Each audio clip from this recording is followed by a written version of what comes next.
Tom est économiste. Il vient des États-Unis et est célibataire. Il vient de déménager en Belgique car il est tombé amoureux d'une amoureuse lors d'une conférence à Paris. Bonjour, soyez bienvenus sur Smartness Marie TV. Nous sommes ensemble et maintenant nous allons étudier le texte. Je m'excuse vraiment beaucoup parce que ça fait longtemps sans enseigner le français avec les textes. Nongeye kubasuhuza kandi mbanje kubiseguraho ku bantu bamaze iminsi bambwira bati ese imyandiko yacu wayishyizehe ko kwigisha wifashishije imyandiko ko bidufasha cyane. Uyu mwanya rero tugiye kwiga uyu mwandiko, reka tubanze tuwusome, nyuma tuwusome tuwusobanura mu Kinyarwanda, tuwusobanure neza namwe bibuko. Mbere na mbere murabanza mukawandika nk'uko bisanzwe, twarangiza kuwusobanukirwa noneho murawusoma neza, mwarangiza mukifata amajwi mukumva ko nasomye, mukumva ko mwasomye nkanjye. Nta handi uzamenyera kuvuga igifaransa usibye mu myandiko, mu madialogue. Nta somo mu by'ukuri ry'ururimi rw'igifaransa uba ugomba gusiga inyuma. Biragusaba ko usoma inshuro nyinshi ugasuramo witonze. Uriya mwanya ufata usubiramo uba urimo kwitoza kuvuga neza, uba urimo kumenyereza amatwi yawe kumva. Niyo mpamvu wifashishije imyandiko ugenda usoma unifata amajwi bizagufasha. Ngira ngo ibyo murabizi ko nabivuze kenshi kandi n'ubu ngubu nzakomeza mbibibutsa. Twagiye rero, reka tubanze dusome uyu mwandiko. Tom est économiste. Il vient des États-Unis et est célibataire. Il vient de déménager en Belgique car il est tombé amoureux d'une amoureuse lors d'une conférence à Paris. Il connaît seulement quelques mots en français et communique avec sa copine en anglais, évidemment. Tom adore le sport et fait de la musculation. Son hobby est aussi le théâtre. Il a déjà joué dans plusieurs spectacles. Il rêve d'apprendre à jouer du piano. Explication. Tom est économiste. Tom, c'est un nom, izina ry'umuntu. Et économiste. Économiste ni umucungamutungo. Et ni e du verbe être. Nous savons très bien la conjugaison de verbe être au présent. Je suis, tu es, il est, il est. Iyi ni e ituruka kuri il est. Nous sommes, vous êtes, ils sont, elles sont. Mu nshinga twize musubiremo neza murasanga iyi nshinga twarayitoragwe rwose. Niyo mpamvu inshinga igihe cyose uhura nazo uba ugomba kuzimenya nk'indirimbo. Il vient des États-Unis. Il vient de. Venir de bivuga guturuka. Ubundi venir yonyine itariho de bivuga kuza. Narabivuze nabyo. Ariko iyo tuvuze venir de aturutse, nuvuga ngo aturutse muri États-Unis, muri hariya mu Leta Zunze Ubumwe za Amerika niho Tom aturutse. Et célibataire. Iyi ivuga na cyangwa se kandi. Kandi ni umuselibateri, ni ingaragu. Célibataire, ingaragu. Et célibataire.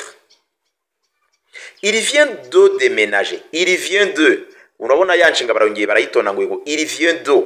Amaze kwimuka. Déménager ni ukwimuka. Il vient de déménager. Amaze kwimuka. Il vient de déménager en Belgique. Amaze kwimukira mu Bubiligi, Belgique. Car il est tombé amoureux. Car kubera ko il est tombé amoureux. Yakundanye. Tombé amoureux ni nshinga ibya ifatanye bivuga gukundana. Il vient de, reka mbanze mitondagure neza, venir de. Je viens de la maison, nturutse mu rugo. Tu viens de la maison, uturutse mu rugo. Il vient de, aturutse. Nous venons de, vous venez de. Il vient de. Ugomba kumenya nturutse, uturutse, aturutse, duturutse, baturutse, duturutse, muturutse, baturutse. Venir de. Nawe kora umwitozo ukoresha inshinga ukoresha venir de. Il vient de déménager en Belgique car il est tombé amoureux d'une amoureuse yakundanye n'umuntu wo muri Namiroise. Namiroise ni umuntu utuye mu ntara yo mu Bubiligi, intara bita Namur. Ni nko kuvuga rero, ni nko wavuga ngo yakundanye n'umuntu w'umunyamutarakazi. n'urugero ni kimwe, ni nko wavuga ngo yakundanye n'umunyamutarakazi ugendeye ku ntara yo mu Mutara. Ni nk'ibyo ngibyo mbese ukavuga uti yakundanye n'umunyamutarakazi. Ni ibintu bisa gutyo. Tomber amoureux, tomber amoureux. Iyi nshinga rero ikaba itondaguye muri passé composé. Yakundanye nyine n'umunyamutarakazi. Je suis tombé amoureux. Nakundanye n'umuntu runaka. Tu es tombé amoureux. Il est tombé amoureux. Nous sommes tombés amoureux. Vous êtes tombé amoureux. Ils sont tombés amoureux. Aha tuba tugomba kubisobanukirwa neza. Hari abantu bijya bigora, yakumvamo verbe tomber akumva rwose byamubereye ibintu bigoye, ariko iyi ni expression iba ifatanye, ni expression tugomba kumva. Tomber amoureux, je suis tombé amoureux. Nagoswe n'urukundo rwose, imigozi y'urukundo yamushyikiriye. Il est tombé amoureux lors d'une conférence à Paris. Et lors ni mu gihe, conference ni nk'inama, ni nk'amateraniro, ni igiterane, ni ibintu nk'ibyo. Bari muri conference rero a Paris. Paris ni umurwa mukuru w'igihugu cy'Ubufaransa, nacyo kiri muri Europe, kiri Burayi. Ubwo rero yahisemo kwimuka rwose, umukobwa yatumye yimuka, urukundo rwamubanye hatari. Nous allons faire la lecture. Vous allez répéter aussi. Tom est économiste. Tom est économiste. Il vient des États-Unis. Il vient des États-Unis et est célibataire. Et est célibataire. Il vient de déménager en Belgique. Il vient de déménager en Belgique car il est tombé amoureux. Il est tombé amoureux d'une Namuroise. D'une Namuroise lors d'une conférence à Paris. Lors d'une conférence à Paris. Il connaît seulement quelques mots en français. Il connaît, ça vient du verbe connaître. Nous avons conjugué aussi le verbe connaître. Je connais, tu connais, bivuga kumenya. Il connaît seulement quelques mots. Azi gusa amagambo makeya mu Gifaransa. Seulement gusa. Il connaît ni troisième personne du singulier. Je connais, tu connais, il connaît. Nous connaissons, vous connaissez, ils connaissent. Il faut répéter plusieurs fois. Il connaît seulement quelques mots. Les mots dans magambo. Quelques mots en français, mu Gifaransa. Et communique avec sa copine en anglais. Et communique. Kandi communique ni ukubasha uburyo abasha kuvugana n'umuntu. Communique mu Kinyarwanda tujya tuvuga ngo gukominika. To communicate mu Cyongereza. Abasha kuvugana n'umukopine we. Kopine ni umukunzi we kazi. Un copain ni umukunzi. Kopine ni umukunzi kazi. Uwo mukunzi nyine yakunze. Babasha kuvugana en anglais mu Cyongereza. Évidemment. Évidemment byumvikane. Tom adore le sport. Tom akunda sport et fait de la musculation. Et fait du verbe faire. Faire de la musculation ni kwa kundi ukora sport idevelopa pinya. Kumwe avuga mu Kinyarwanda ngo ni pinya.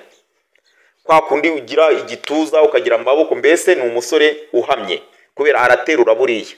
Hari sport ukora mbese bikagaragara ko ufite imbaraga. Nibyo bita musculation. Ubundi muscle ni nk'inyama, ni imihore.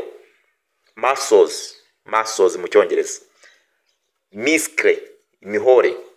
Abyibushya rero akora sport ituma agira ibigango. La lecture. Il connaît seulement quelques mots en français. Il connaît seulement quelques mots en français et communique avec sa copine. Et communique avec sa copine en anglais. Et communique avec sa copine en anglais, évidemment. Évidemment. Tom adore le sport. Tom adore le sport et fait de la musculation. Et fait de la musculation. Son hobby est aussi le théâtre. Hobby mu cyongereza bavuga hobby, mu bwinshi bavuga hobbies. Hobby ni ibintu bimushimisha mu buzima. Umuntu agira ibintu akunda. Hari umuntu ukunda siporo, hari umuntu ukunda koga, la natation, hari umuntu ukunda kubyina, rwose akaba ari ibintu bimushimisha cyane, nibyo bita hobby. Son hobby est aussi le théâtre. Muri we rero ikintu kimushimisha, akunda amateatre. Amateatre arayakunda. Il a déjà joué dans plusieurs spectacles. Yakinnye rwose mu birori, yakinnye muri spectacle, yakinnye mu mikino myinshi, plusieurs, byinshi. Spectacle, imikino. Les spectacles aussi, n'abantu bagiye kureba ibirori babita, bagiye kureba imikino babita les spectacles. Il a déjà joué dans plusieurs spectacles. Rwose kubera ko akunda amafilime, yakinnye mu mikino myinshi cyane. Il rêve d'apprendre à jouer du piano. Il rêve ubundi bivuga kurota. Iyo bavuze ngo il rêve d'apprendre, afite indoto, afite intego, afite intumbero yo kwiga gukina, yo kwiga gucuranga piano. Piano ni kira cyuma bacurangisha umuziki, kiramuzi ubona bakandaho mu kiliziya cyangwa se abacuranzi, ukumva kiravuze. Muri we rero arumva afite intumbero yo kuzacuranga, kwiga gucuranga piano. Son hobby est aussi le théâtre. Vous répétez? Son hobby est aussi le théâtre. Théâtre. Il a déjà joué dans plusieurs spectacles. Il rêve d'apprendre à jouer du piano. Il rêve d'apprendre à jouer du piano. Tugiye gukora lecture, namwe nimurangiza murayikora, nimurangiza kuyikora mwifate amajwi. Murayikora mwifate amajwi nkanjye ubwanjye uko ngiye kubikora. Kandi niba byagushimishijwe ntibagirwe gukora like, share, subscribe. Twagiye rero. Tom est économiste. Il vient des États-Unis et est célibataire. Il vient de déménager en Belgique car il est tombé amoureux d'une Namuroise lors d'une conférence à Paris. Il connaît seulement quelques mots en français et communique avec sa copine en anglais, évidemment. Tom adore le sport et fait de la musculation. Son hobby est aussi le théâtre et il a déjà joué dans plusieurs spectacles. Il rêve d'apprendre à jouer du piano. Merci de nous avoir suivis. À la prochaine occasion. Au revoir.